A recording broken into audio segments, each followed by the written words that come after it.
Hi everyone, I'm hopping on here today in front of my Christmas tree to answer a question that came up in the Rooted community about children who struggle with blending words as they read. Words they've been working on reading for a while. It's just that every time they go to read, they segment, or sometimes people say sound out, every sound in the word before they're able to blend it, or just continue to only segment and not blend as they read. So the strategies for working on this kind of thing are complex, so it was hard for me to answer in text, and so I figured I'd make a video to just show a little strategy for this kind of thing. This is worked on more explicitly in Pinwheels 3. We also teach strategies for blending in what we call reading fluency work like this in both the phonics and spelling class and the reading accuracy and comprehension class. And I'm just mentioning those because what we do with teaching literacy and language and work with struggling learners, it's complex stuff. The strategies are really therapeutic. They're really specific. It's hard for us to answer these kinds of questions just in writing. So it really is most beneficial for you as educators to be able to see demonstration of these kinds of strategies that we really want you using not just once, but over and over, folding into your practice weekly. And that is the benefit of those classes. But I'm going to give a little free strategy today to answer this question about my child. This student happens to be a Pinwheels 2 user, pretty young, in the 5-6 age range, who is just really struggling to make that leap between sounding out everything and smoothly blending. And I want to make the distinction here between being able to fluently read a word blended, like stop, versus segmenting, which would be stop. It isn't the same as memorizing that word. Memorizing words is not reading.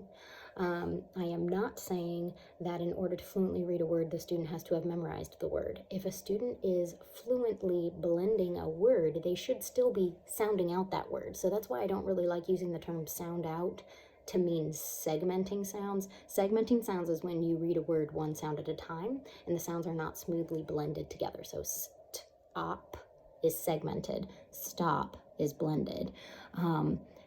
Both require sounding out. Basically what's happening is when students create fast maps, fast sound to letter connections between sounds and letters, they're able to smoothly read a word while sounding out across that word and blend those sounds in real time as they read. That's what we're looking for in reading fluency. And as words become really familiar, they start to build word form memories for these words. That's not the same as memorizing a word, but what it means is it allows them to quickly map that word each time they see it so that they can read it very smoothly every time, as opposed to while still tapping into their sound centers, their phonological processing skills, and sounding across skills, sounding across sounds. But they're able to read it fluently every time because it's become a very familiar word form memory. That's a confusing distinction. I don't want to go too much into it here. We have a video about that on our Instagram account that I think is also shared to Facebook, that is about the difference between memorizing words and building word form memories, and what that means and what that looks like. So I'm going to show some specific blending strategies, just a couple. 2 ones to be working on if your student struggles with blending, struggles with making that movement between segmenting and blending. One of the things I was saying in my written responses earlier to this Rooted in Language follower was that you want to work on blending upon the initial reading of the word. Because what a lot of students will do, and they get stuck in this pattern, is they get used to always segmenting the word and then blending it, which is essentially reading the word twice. That is not fluent, that's disfluent, and we want to only allow that kind of reading to go on for that first initial maybe 6 months to a year of learning to read and write. And then we really want to be working on trying to blend sounds together, especially for sounds and skills that they've had a lot of practice with, that they definitely have learned. as they read. For new concepts and new things, you're then going to probably be segmenting again. But we want to be working on the blend the first time, and that is an explicit practice that needs to happen. In addition to the other work you're doing, you need to actually do some word reading of word lists and phrases and sentences where your whole goal for that reading is to work on blending the words the first time they come out of your child's mouth. Okay, so I'm going to grab my phone here. I don't have a document camera at this moment, so apologies for a little bit of wonkiness, but I'm going to show you two strategies for blending at two different levels. So the first strategy is at a single syllable level, and the second strategy is good for a multi-syllable level. Okay, this video is going to be in two parts because my phone wouldn't let me flip the screen while I was filming. I don't know why.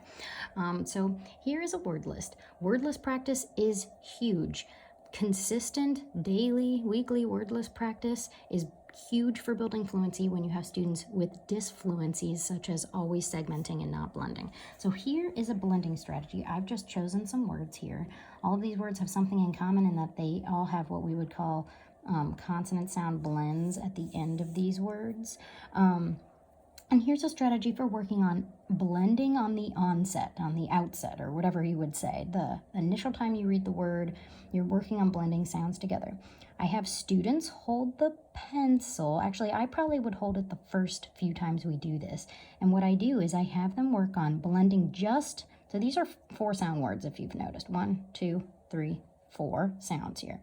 But I want them blending these sounds together, but blending 4 sounds all at once might be pretty tricky for your students, so we're going to build up to that kind of blending skill by helping them process smoothly across sounds a few at a time. So what I do is I draw a line and I say, as I'm drawing this line, sorry, I'm trying to keep things focused. As I'm drawing this line, I want you to just blend the sounds that my pencil is moving across. I want you to smooth them together like peanut butter. Drag them out until you've hit the next one, until your tongue hits the next one. And we're just going to do these first 2. So as I move my pencil, you drag these sounds together. So this word would be la. Okay, now this time I'm going to start at those first 2 sounds, but I'm going to drag all the way to one more. So this time we're trying to include 3 sounds together that we blend smooth like peanut butter. Lun. And this last time we're going to go all the way from beginning to end. You've now practiced la, lun, and we're going to blend to the end. Lunch. And what that does is it helps that kind of auditory rehearsal of chunks of sound that we can blend together, building up across the word that's sitting in their head, in their working memory, to help them recall that to get all the way to the end. So we're using that auditory feedback to help them kind of blend a little bit at a time so that they then practice getting all the way to the end. And I would do a bunch of words like this before you then do work where you're just drawing one line from beginning to end. So we're working here, you're following my pen. Pin, pinch. And one thing I often point out to students is, particularly for the vowels, I don't want those to stop. I want those to drag as long as you can. Vowels can always easily drag.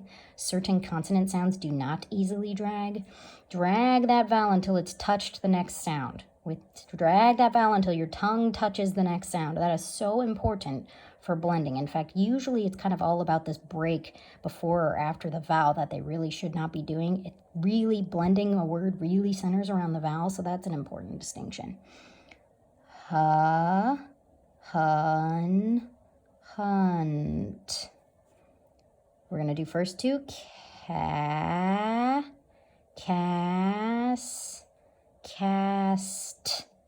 Okay, and what I then might work on switching to, okay, this is important to just get all the way through that vowel. So really what I care about is the vowel, and I want always the vowel sticking to those last 2. Okay, so test. Okay, all you have to do this time is drag that vowel. Bump. Okay, so you can move on to what I kind of showed you here after you've done a lot of practice with this kind of thing.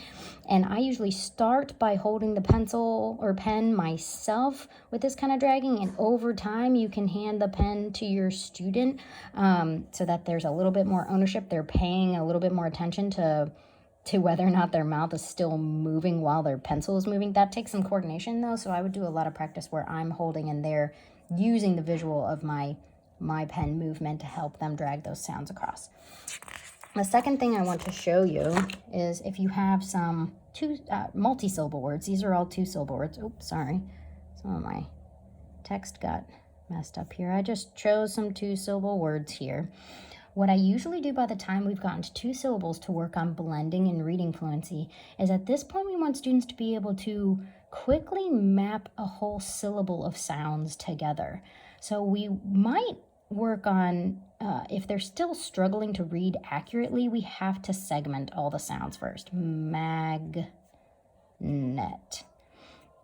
But if we're mostly they're always reading accurately, but they're just stuck with that segmenting and we're trying to get to blending, we want to really work on chunking. And that's when we bring in this strategy of scooping, which if you're doing pinwheels, we do a lot in Pinwheels 3. So we also show this a lot in the phonics and spelling class and reading accuracy and comprehension classes.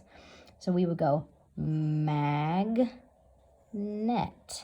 and their reading has to follow my scoops. And again, we really focus on dragging the vowels. The vowels are where it's at. The vowels are what's going to make, if those get dragged, they make a word sound blended. Picnic. There is space between syllables when we read these longer words. So actually, they do kind of get a little break, but we're working on blending 1 syllable at a time, and that's what the visual of the scoop helps achieve. Again, I start out with the pen. Over time, I have students. This is really important. I always have students eventually take over being the ones to scoop and read themselves.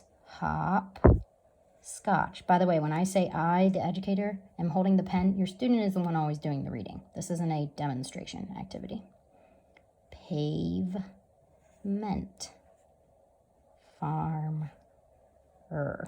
Okay, those are 2 quick blending at the onset, initial strategies that requires a lot of consistent practice to help students begin to get some better blending skills. This is a reading fluency struggle. It is a sound to symbol phonological processing struggle. They need a lot of consistent practice with these kinds of things. There are more strategies which we teach in the classes, but I wanted to hop on and give you these couple. I hope that helps.